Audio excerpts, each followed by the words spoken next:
안 쉬었죠. 체질이 예. 일하는 체질이라서 예. 주말에도 일하죠. 예, 주말에도. 예, 지난 주말에는 이제 그 인터뷰도 토요일 날 하나 하고 일요일 날 하나 하고 예. 공부를 많이 했죠. 대학 교수들이나 뭐 이런 분들 전문가들하고 예. 토론도 하고 예. 또 정책 조율도 하고 그랬죠. 사실은 좀 떨리죠. 왜냐하면 제 이름으로 뭘 이렇게 이름을 걸고 한다는 게 예. 조심스럽잖아요. 예. 원래 그 이제 총리 되기 전에 예. 준비를 했었는데 갑자기 총리로 가는 바람에 그걸 못 내고 그래서 이제 최근에 그 총리 이후에 그 방역 이런 부분을 좀 더 추가해가지고 이제 냈는데 어떻게들 독자들이 판단하실까 좀 그 떨리죠. 예. 그리고 이제 다른 책은 제 보좌관이 옆에서 관찰하면서 썼으니까 예. 뭐 혹시 험담을 많이 하지 않았을까. 근데 그 험담은 빼고 한 것 같아요. 빼고 쓴 것 같아. 조금 험담도 하고 흉도 보고 그런 내용이 들었으면 예. 그랬으면 잘 팔렸을 텐데. 이 친구가 좀 그런 센스가 부족해. 뭐 솔직히 말씀드리면 제가 좀 확장성이 있는 사람이죠. 네. 예. 그렇게 편협하지 않으려고 노력하고 특히 그 이제 편가르지 않고 경청하려고 제가 노력을 하거든요. 예. 물론 뭐 제 중심은 항상 있습니다만은 그래서 그런 평을 받는 게 나쁘지 않다. 그리고 또 제가 지향하는 바도 그런 거니까 이게 이제 너무 편가르게 하는 것은 사실은 조금 그 우리 세상을 너무 삭막하게 만드는 거죠. 서로 소통할 수 있어야 되거든요. 예. 예. 근데 이제 방역하고 백신 예. 이게 사실은 이제 서로 상관관계가 있어요. 상관관계가 확진자가 얼마나 나왔느냐, 예. 또 이분들 중에서 사망률이 얼마나 되느냐, 또 백신은 또 어떻게 준비가 됐냐, 뭐 이런 걸 종합적으로 보면 여전히 그래도 국제사회에서는 뭐 한국은 이제 그 선두 그룹에 이렇게 포함시키는 것 같습니다. 평가가 결국은 출발은 좀 늦었지만 종착역에는 같이 도착할 거다 이렇게 보고 있고요. 또 OECD 국가 중에서 방역을 잘한 나라로 꼽히는 세 나라를 꼽아라 그러면 한국과 뉴질랜드와 호주를 꼽거든요. 그런데 호주나 뉴질랜드 우리가 예. 공교롭게 백신 접종을 2월 말에 같이 시작했어요. 그렇습니다. 예. 그런데 우리는 지금 조금 더 나가고 있고 그분들은 우리 뒤를 따라오고 있죠. 예. 그래서 아마 역시 방역뿐만 아니라 백신도 우리가 앞서갈 것이다. 결국은. 그리고 내년에는 좀 우리 국산 백신이 나오기를 지금 갈망하고 있죠. 그래서 뭐 선진국들이 그쪽에 투자하는 거하고는 비교할 수 없지만 예. 우리의 경우에도 국민 세금을 많이 지원하고 있어요. 네.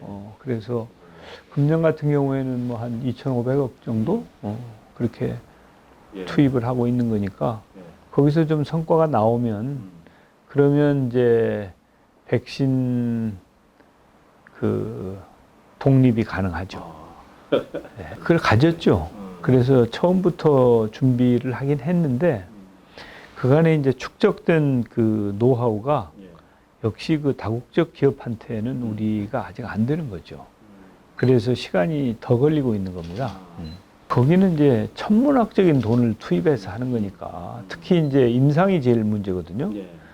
임상이 3상 같은 것은 그거 뭐 돈이 엄청나게 들어갑니다.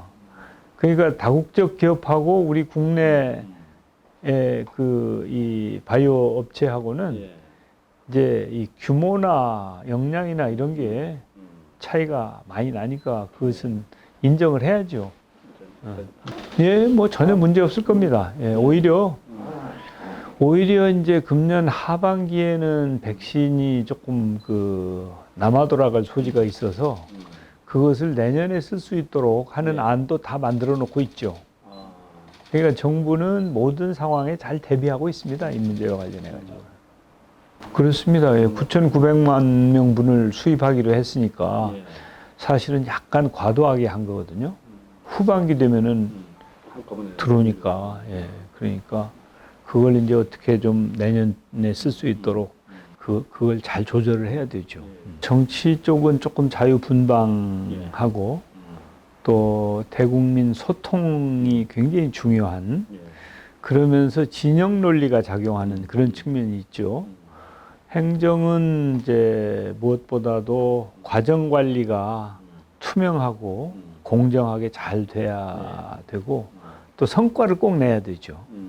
그러면서 개성이나 이런 건 좀 죽여야 되는, 예? 예, 이제 그런 차이점이 있는데 저는 사실은 행정 체질이에요. 2006년도에 산업자원부 장관을 했는데 그때 가장 강조한 게 적극 행정입니다. 예. 적극 행정. 행정이 조금 관료적이고 예. 예. 또 책임 안 지려고 하고 소극적이고 그래가지고는 미래를 준비하기 어렵다. 그래서 우리 행정 쪽이 조금 실수를 하더라도 조금 더 적극적으로 해야 되지 않겠냐. 그래서 이제 그때 제가 상징적으로 한 이야기가 나의 접시에는 먼지가 끼지 않는다. 그러니까 이제 접시가를 자주 사용하면 이 세척을 하다가 깰 수도 있잖아요. 예. 떨어뜨릴 수도 예. 있고. 그런데 찬장에다가 그냥 넣어두면 그러면은 이제 이 먼지가 끼잖아요. 그래서 넣어두지 말고 잘 활용해라. 그래서 이제 그게 요즘 표현으로는 적극 행정입니다. 그래서 행정이 가끔은 어떻게 하면 노를 할까를 궁리하는 경우가 있어요. 예. 그러면 안 된다. 어떻게 하면 예스를 할까를 궁리하자. 그게 이제 제가 계속 강조한 것이고, 그래서 지난번에 제가 그 총리로 있을 때도 적극 행정을 펼친 공무원들에게 적극 행정 접시를 이렇게 상으로 주기도 했죠. 그렇죠. 뭐 절대 필요합니다. 특히 그 규제나 이런 것 때문에 국민들이 힘드신 부분이 많이 있고요. 예. 특히 그 미래 산업 예. 이런 이런 부분은 규제 혁파를 하지 않으면 안 되거든요. 그런데 사실은 규제가 있으면 공직자들은 편할 수 있죠. 예. 근데 그러면 대한민국의 미래가 없습니다. 그래서 공직자들은 규제 혁신을 철저하게 해야 되죠. 뭐 우리 정치 쪽이 그런 게 많잖아요. 예. 예. 그리고 다른 분야도 예. 기업 같은 경우에도 예. 막 어떤 난제가 있을 때 그걸 대화와 타협으로 해결하지 못하고 그 벼랑 끝까지 가는 예. 그런 문화가 좀 있어요. 그런 것들이 이제 우리나라가 선진화되는데 장애라고 보죠. 그래서 이제 갈등이 증폭되고 더 커지기 전에 예. 초동 단계에 대화하고 타협하는 그런 이 문화가 전 분야에 걸쳐서 좀 확산이 되면 선진국으로 나가는데 좀 빨라질 수 있다고 봅니다. 사실은 이제 검찰 개혁이 국민적인 관심사죠. 그런데 이제 그때 그 개혁이냐 또 아니냐를 놓고 대결 양상을 보였다고 볼 수도 있는데 사실은 국민들이 지향하는 게 무엇인가를 잘 파악을 해서 서로 이견이 있을 수 있죠. 방법론이나 이런 걸 가지고 또 수준을 가지고도 이견이 있을 수 있고 그런 것들을 좀 대화와 타협을 통해서 국민을 좀 편하게 해드렸어야 되는데 그런 점은 참 안타깝게 생각합니다. 지금도 정책 실패 인정할 건 인정을 해야 되겠죠. 그 지방선거 지난번 대선 총선 압도적으로 밀어줬는데 부족하지 않았느냐? 그래서 기대를 크게 했을 거 아닙니까? 그렇게 밀어줬을 때는 국민들께서 좀 부족하다고 느끼셨을 것이다. 그래서 회초리를 아주 심하게 드신 거죠. 그래서 그런 부분은 뭐 겸허하게 수용을 하면서 이제 다시 신뢰를 얻을 수 있는 방법이 무언가 정말 진지한 고민을 해야 되죠. 그래서 아마 누구보다도 당의 지도부가 어떻게 다시 국민적인 신뢰를 회복할 것인가 고민해야 될 거라고 봅니다. 이제 원래 이제 선거로 심판을 하고 나면 그 패배한 정당에게는 후폭풍이 있는 겁니다. 그 후폭풍을 지도부가 잘 감내하고 제대로 잘 그 관리하면 다시 국민들의 마음을 얻을 수 있죠.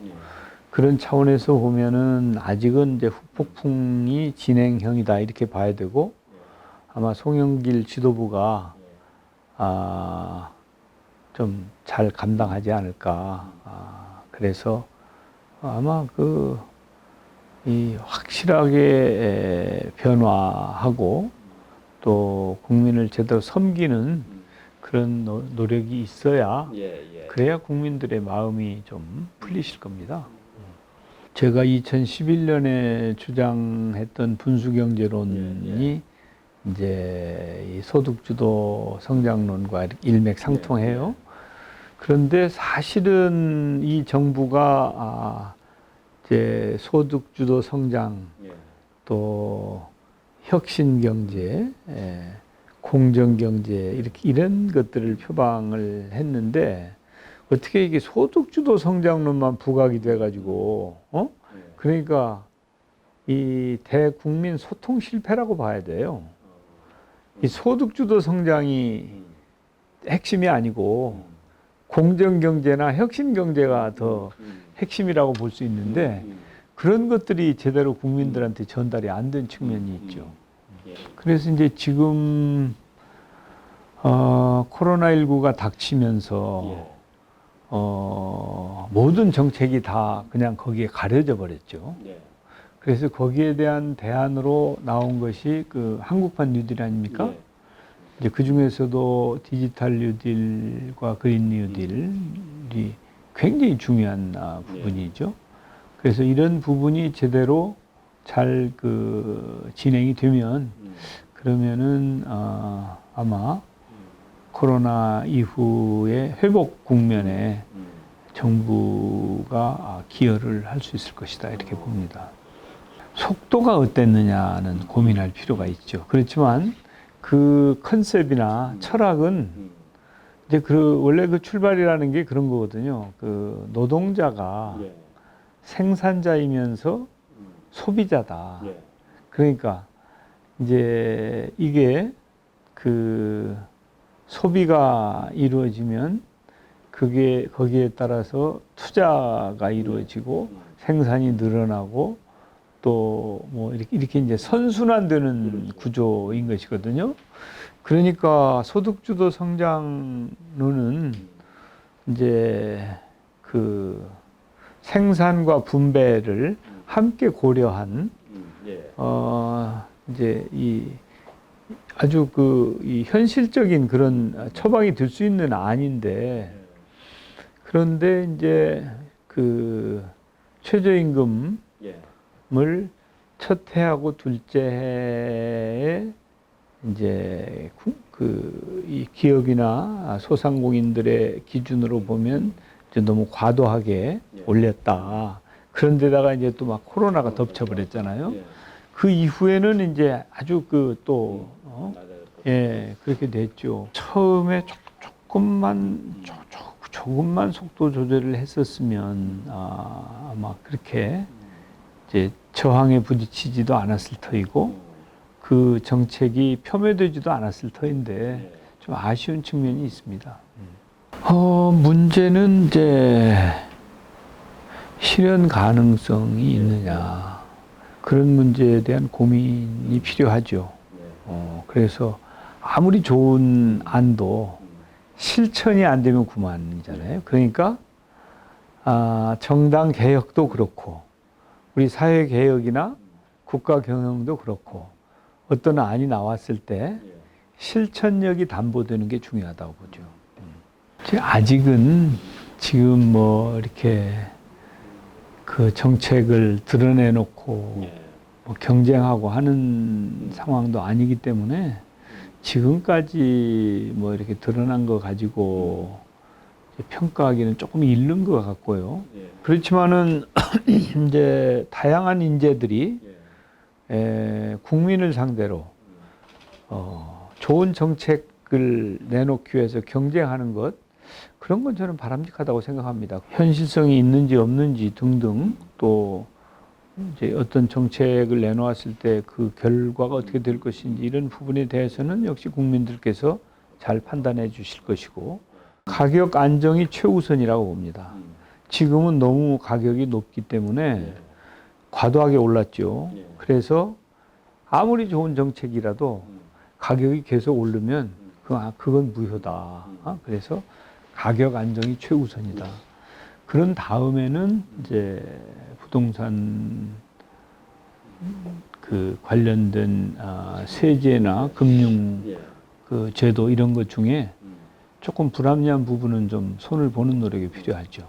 그래서 선 가격 안정, 후 합리화 이렇게 얘기할 수 있겠어요. 그리고 어떤 경우든 부동산 투기가 용인되거나 재현돼서는 안 되겠다. 국민 모두가 누려야 될 권리가 주거권인데 그 다른 사람이 누려야 될 그 주거권을 빼앗아서 그걸 가지고 투기를 해서 돈벌이를 하겠다고 하는 것은 정말 이건 좀 그 암적인 존재다. 저는 그렇게 생각합니다. 무주택자나 1가구 1주택자들을 보호하는 노력이 필요하고 부동산을 이용해서 투기하려고 하는 세력에 대해서는 합법적인 방법으로 그걸 막아야 된다고 생각해요. 그리고 이제 그래서 투기 수요를 억제하고 공급 능력을 대폭 확대를 해서 주거 안정을 기해야 되겠다. 우선 첫 번째가 그런 겁니다. 이제 그 투기 수요를 억제하고 공급 능력은 늘려서 수급 안정이 돼야 되는데 그 과정에서 저는 중산층에게는 합리적인 수준의 가격으로 자가 주택을 보유할 수 있는 길을 열어줘야 된다. 또 주거 빈곤층에게는 대규모의 저렴한 임대주택을, 공공임대주택을 공급을 해서 주거 안정을 도모해 줘야 된다. 이제 그런 차원에서 공공과 민간이 이제 각자가 할 수 있는 일들을 찾아서 하여튼 최대한 노력을 해야 된다고 봅니다. 기본은 시장 원리죠. 기본은. 그렇지만 시장이 지금 실패하고 있는 거거든요. 가격이 이렇게 오르는 것은. 그런 때는 이제 그래서 뭐 세제나 금융이나 이런 것까지도 동원하고 사실은 그거보다도 교육 문제라든지 또 국가 균형 발전, 수도권에 집중이 안 되고 인구가 분산이 되면은 사실은 수도권에 집이 이렇게 더 필요할 리가 없지 않습니까? 그래서 이 부동산 문제는 많은 여러 가지가 같이 이제 맞물려서 작용하는 거예요. 조금 이제 부족했다고 봐야죠. 왜냐하면 작년에 수도권 인구 집중이 심화돼 가지고 수도권 인구가 그 비수도권 인구를 초과했으니까 50%가 넘었지 않습니까? 예, 그건 단군 이래 초유의 일이죠. 예. 그리고 이제 또 우리 주거 문화가 바뀌어 가지고 가족 개념이나 이런 것도 바뀌어서 분화가 많이 됐어요. 세대 분화가 많이 돼 가지고 옛날에는 왜 결혼해 가지고도 그 부모 밑에서 그냥 공짜로 살았잖아요. 지금은 이제 문화가 달라져 가지고 세대 분화를 해버리잖아요. 그리고 나가서 살잖아요. 결혼하기 전에도 그런다고 그러더라고. 그러니까 그만큼 집이 더 필요하지. 예? 그런데 이 주택이라고 하는 것은 바로 공급될 수 있는 재화가 아니잖아요. 이게 리드 타임이 너무 기니까 그런 것들을 이제 복합적으로 작용해서 지금의 부동산 문제가 온 것인데, 아무튼 간에 가격 안정이 최고의 이 과제죠. 그런 것들은 이제 중장기적으로 해야 되는 것이기 때문에 당장은 규제를 통해서라도 가격 안정을 도모하는 것이, 그게 이제 국민들을 위해서 필요한 것이어서 규제도 좋은 건 아니지만 어쩔 수 없이 동원하는 거죠. 우선 만화책을 본 적이 없어요. 우리 시골에는 만화책이라는 게 없었으니까요. 아버님이 보시던 책을 초등학교 때 내가 읽어봤으니까. 왜냐면 다른 책이 없으니까. 교과서 말고는 책이 없었어요. 그러다가 이제 중학교에 가니까 뭐 이 톰 소야의 모험이니 뭐니 이제 그 세계 명작 뭐 이런 것들이 이제, 그래서 소설책이나 단편 소설, 장편 소설 또 명작 뭐 이런 것들을 좀 접할 수 있었죠. 참 그 독서에 목말랐던 그런 어린 시절을 보냈죠. 예. 고등학교 다닐 때는, 그때는 이제 사실은 독후감도 가끔 써야 됐고, 또 대학 시험에 이제 이 시험을 위해서도 독서도 이제 필요한 그런 상황이었고, 또 젊을 때는 교양이라든가 이런 거에 대해도 관심이 많고 하지 않습니까? 그래서 그때는 뭐 다양한 책 읽기가 있었죠. 또 그런 것들이 자양분이 됐다고 봐야 되죠. 그래서 이제 항상 그 간접 경험을 많이 강조를 했었죠. 그래서 간접 경험이라고 하는 것은 독서를 통해서 얻어지는 것이니까, 그 독서를 많이 한 사람들이 이제 인성도 풍부해지고 또 교양도 쌓이고, 그래서 지식인으로 이렇게 성장하려면 독서는 기본이었지 않나 하는 생각이 듭니다. 저는 이제 막스 베버의 그 소명으로서의 정치, 그 책이 영향을 많이 줬죠. 저는 그 책은 몇 번 읽었으니까. 그 책에 보면은 이제 그 정치인의 덕목이 나오죠. 열정과 책임의식과 균형 감각. 그래서 이제 그런 데서 인사이트를 얻는 경우도 있었고, 유발 하라리의 초예측 그런 책도 있고, 또 우리 그 지금 국회에 들어와 있는 홍성국 의원 같은 분이 쓴 수축사회 그런 책도 있고, 아마도 그 백범일지일 거예요. 용기에 대해서 이렇게 산을 오르다가 나뭇가지를 잡고 가파른 산을 오르는데 그걸 놓을 수 있는 용기. 그러니까 뭐 안전 운행보다는 가끔은 결단하고 이런 걸 해야 된다. 뭐 그런 것도 있었던 것 같고요. 그리고 이제 김대중 대통령의 옥중서신이나 또 대통령 퇴임하시고 나서 쓰신 이제 정리된 김대중 평전 이런 것들도 이제 아주 양서로 이제 좀 이 마음의 양식이 된 책들이라고 봅니다. 꼭 안중근 의사의 말씀을 동원하지 않더라도 이제 소재거리가, 대화할 때 소재거리가 빈곤해지고 또 자꾸 이제 머리가 비는 느낌이 드니까, 그래서 이제 독서를 하려고 노력하죠. 김대중 대통령은 참 우리가 앞으로도 쉽게 맞이하기 어려운 지도자라고 생각을 해요. 정말 탁월하셔서 우리가 따라가기 어렵다 이렇게 생각을 해요. 그래서 아무리 발벗고 달려도 못 따라갈 것 같고, 그래서 이제 그분이 걸어온 길이나 또 결단하신 거나 또 노력한 거 이런 것들을 좀 귀감으로 삼으면 좋은 정치인이 될 수 있겠다 그렇게 생각하고요. 노무현 대통령은 정말 그 사람 냄새가 나는 분이죠. 그리고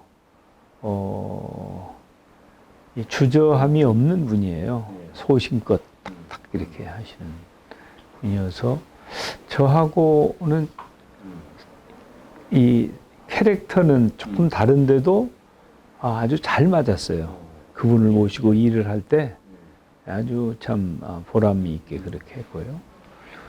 우리 그 문재인 대통령님은 그 아주 원칙론자이고 여간해서 원칙을 잘 허물지 않으려고 하는 분이죠. 그리고 소신이 뚜렷한 분이에요. 그러면서도 경청을 하고, 예. 그래서 뭐 다들 될 만한 분들이 되셨다. 대통령 아무나 되는 거 아니다. 그런 느낌을 갖게 하죠.